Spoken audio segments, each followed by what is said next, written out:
selalu percaya. Selesai. Sebuah film garapan Tompi yang dibintangi oleh Gading Martin sebagai Broto, Ariel Tatum sebagai Ayu, dan Anya Geraldine sebagai Anya, serta dibintangi oleh bintang-bintang terkenal lainnya. Film ini bercerita tentang sebuah kisah rumah tangga yang diwarnai dengan perselingkuhan, di mana sang mertua mencoba turun tangan untuk langsung memperbaiki keadaan supaya tidak terjadi perceraian di rumah tangga anaknya. Berhasilkah sang mertua memperbaiki keadaan rumah tangga anaknya? Yuk, cus, kita langsung ke alur cerita filmnya.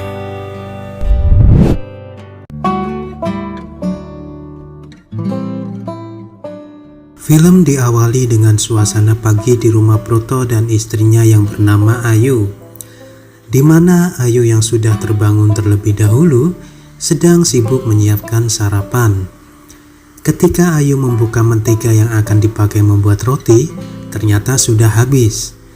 Ayu pun menyuruh Yani, pembantunya, untuk pergi berbelanja. Mbak Yani? Ya, Bu. Mentega habis. Broto yang datang dengan terburu-buru karena mau berangkat kerja, terpaksa pinjam mobil Ayu karena dia lupa menaruh kunci mobilnya. Sehingga hari itu mereka harus bertukar mobil supaya tidak terlambat datang ke kantor.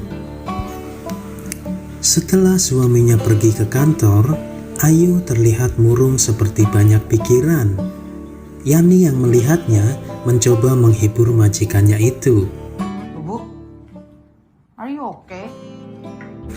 Di tengah obrolan mereka, Ayu menanyakan apakah pembantunya itu mempunyai pacar. Kamu tuh udah punya pacar belum sih, Mbak? Yang ternyata baru 2 bulan bekerja di sana, pembantunya itu sudah berhasil memikat seorang sopir pribadi di komplek dekat rumahnya. Mas Bambang. Setelah selesai mengobrol, kemudian Ayu pun pergi ke toko menggunakan mobilnya Broto. Sore harinya, Broto yang sudah sampai di rumah menelpon anak buahnya untuk meng-cancel semua pekerjaan karena adanya berita PSBB dari pemerintah yang ditakutkan akan berdampak ke pekerjaannya. Tidak lama Ayu pulang. Karena tidak dibukain gerbang, Ayu terus menyalakan klakson mobilnya. Ibu datang deh, Pak. Pak, Ibu, Pak. Bukain pintunya dong, Pak. Yang gaji saya Pak Kamil. Ketika masuk ke rumah, wajah Ayu terlihat sangat marah dan langsung melemparkan sebuah celana dalam wanita ke arah suaminya itu yang ia temukan di dalam mobil Broto. Bilang sama dia lain kali kalau mau ngewek sama laki orang, model hotel jadi mobil. Tetapi Broto masih mengelak. Ia beralasan kalau celana dalam itu adalah sampel dari kantor. Tetapi dia tidak bisa mengelak lagi ketika Ayu bilang kalau di celana dalam itu terdapat tulisan Anya. Baca. Anya. Broto pun langsung mengingat-ingat lagi apakah benar Anya tidak sengaja meninggalkan celana dalamnya di dalam mobil itu. Dengan sifat buayanya, Broto masih mencoba merayu Ayu dan mengajaknya untuk bicara baik-baik. Tetapi Ayu kekeh untuk pergi dari rumah itu karena sudah tidak kuat diselingkuhi Broto sebanyak 3 kali dengan orang yang sama. 3 kali kamu selingkuhin aku sama perempuan yang sama sekali ngomong-ngomong baik-baik. Satu hal yang membuat Ayu bertahan adalah mertuanya. Dan tidak disangka di tengah pertengkaran mereka, Ibu Broto datang ke rumah mereka dan berencana menginap di sana untuk beberapa hari selama PSBB diberlakukan. Assalamualaikum. Karena kaget dan tidak ingin ketahuan ibunya, Broto dan Ayu pun berpura-pura seperti tidak ada apa-apa. Ibu Broto pun memanggil Ija, seorang pembantu di rumah itu, untuk membantu mengangkat kopernya. Tetapi yang muncul adalah Yani, pembantu baru di rumah itu, karena Ija sudah pulang kampung untuk merawat bapaknya yang sedang sakit. Ayu pura-pura memanggil Broto ke dapur untuk membantunya mengambil teh. Sesampainya di dapur, dia bilang kepada Broto ingin tetap pergi dari rumah itu melalui pintu belakang. Tetapi Broto tidak mengizinkannya. Aku mau jawab apa? Ya kamu bilang aja kamu jawab apa. Kenapa kamu nggak ngomong sendiri? Dia minta ke Ayu untuk ngomong terus terang ke ibunya supaya ibunya tidak mencarinya ketika dia sudah pergi dari rumah itu. Sambil memberikan secangkir teh ke mertuanya itu, Ayu mencoba berterus terang tentang apa yang terjadi antara dia dan Broto.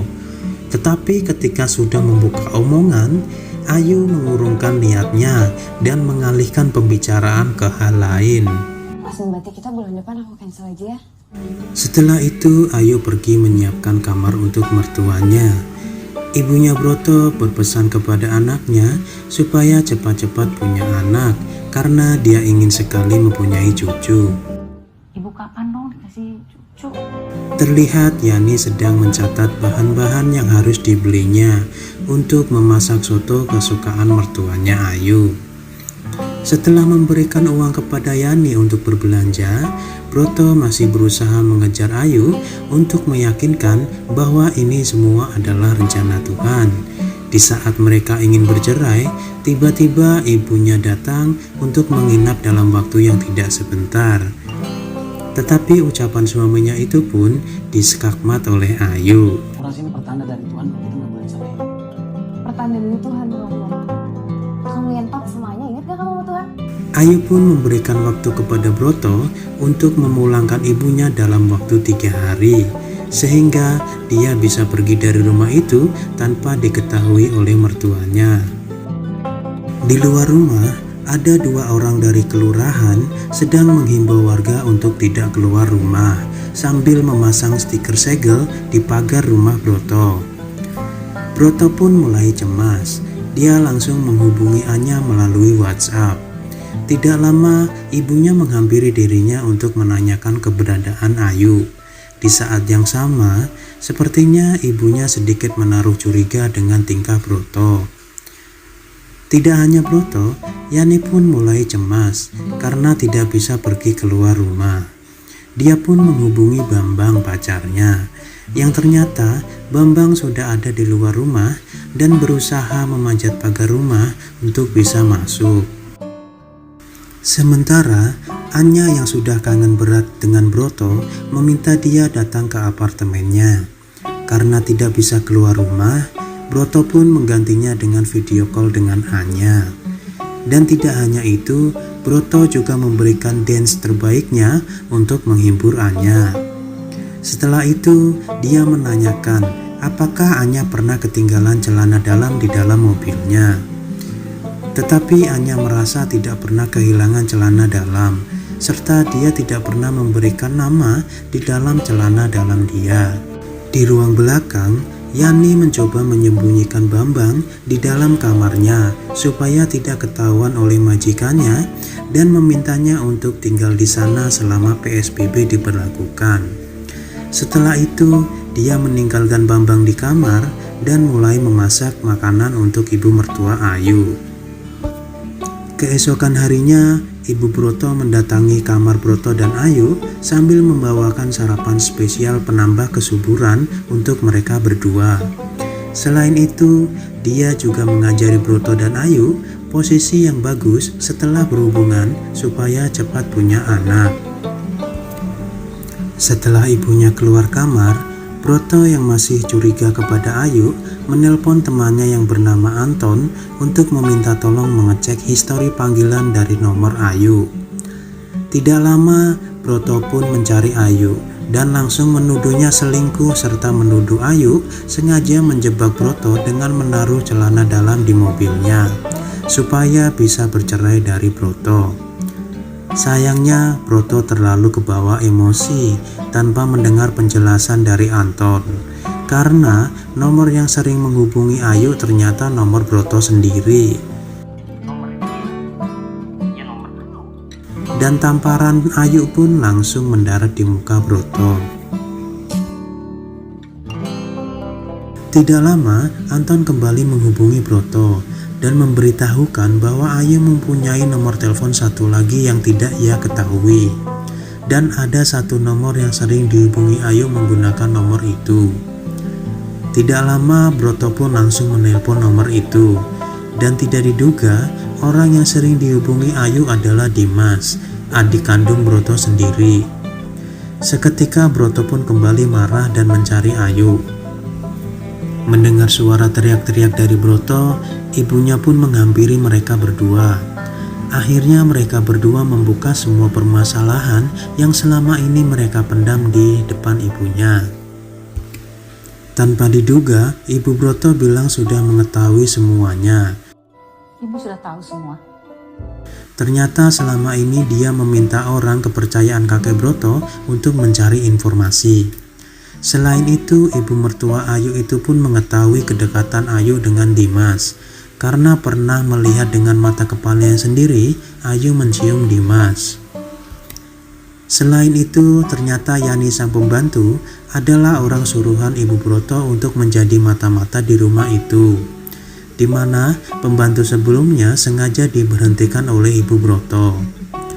Untuk menyelesaikan masalah itu, besok ibu Broto akan memanggil Dimas ke rumah itu untuk menjelaskan semuanya. Sementara di kamar Yani, terlihat Bambang sedang menerima telepon dari istrinya di kampung. Dan tiba-tiba ibu Broto masuk ke kamar itu. Supaya tidak ketahuan, Bambang pun menutupi seluruh badan dan mukanya menggunakan selimut. Ibu Broto tidak menaruh rasa curiga, karena mengira Yani sedang tidak enak badan. Ia pun memberitahukan kepada Yani untuk mempersiapkan langkah ke depannya jika nantinya Broto dan Ayu bercerai, karena dia pasti sudah tidak bisa bekerja di tempat itu lagi. Setelah ibu Broto keluar, Yani masuk ke kamar dan Bambang pun memberitahukan kejadian yang barusan. Yani berencana setelah tidak bekerja di sana akan pulang kampung dan mengajak Bambang untuk menikah sambil menunjukkan uang tabungan yang ia punya. Sementara di ruang tamu, terlihat Dimas sudah sampai di rumah itu dan ibunya pun meminta Dimas untuk menjelaskan kejadian yang sebenarnya di depan Broto, Ayu dan ibunya. Karena Dimas tidak mau bercerita, akhirnya Ayu yang menceritakan soal hubungan mereka. Salah satu alasan kedekatan mereka adalah ketika Ayu mengetahui Broto selingkuh, sehingga dia butuh orang sebagai tempat curhat. Dan orang yang dianggap tepat adalah Dimas. Ayu bilang mereka berencana untuk menikah setelah bercerai dari Broto. Tetapi sayangnya semua cerita Ayu itu dibantah oleh Dimas, entah karena tidak enak dengan Broto dan ibunya atau dengan alasan yang lainnya. Ibu Broto pun menelpon Yani untuk menjelaskan apa yang sudah ia temukan selama menjadi mata-mata di rumah itu. Dimas pun kembali membantah apa yang dikatakan Yani. Dia bilang sudah tidak pernah membalas chat dan tidak pernah mengangkat telepon dari Ayu ketika dia merasa Ayu sudah mulai suka dengan dirinya. Pertemuan yang semula bertujuan untuk menyelesaikan masalah itu pun terkesan menjadi penghakiman untuk Ayu, di mana dia hanya korban dari perselingkuhan Broto. Tanpa diduga, Anya datang ke rumah itu di saat yang tidak tepat dan mengatakan kalau dia positif hamil. Buah dari perselingkuhan dengan Broto. Bukannya membela menantunya yang sah atau mengusir Anya dari rumah itu, ibu Broto hanya diam seribu bahasa melihat Anya datang ke rumah itu. Karena kejadian itu, Ayu pun mengalami gangguan jiwa. Sementara Bambang yang sebelumnya ada di kamar Yani juga pergi dengan membawa uang tabungan Yani. Dan cerita pun selesai.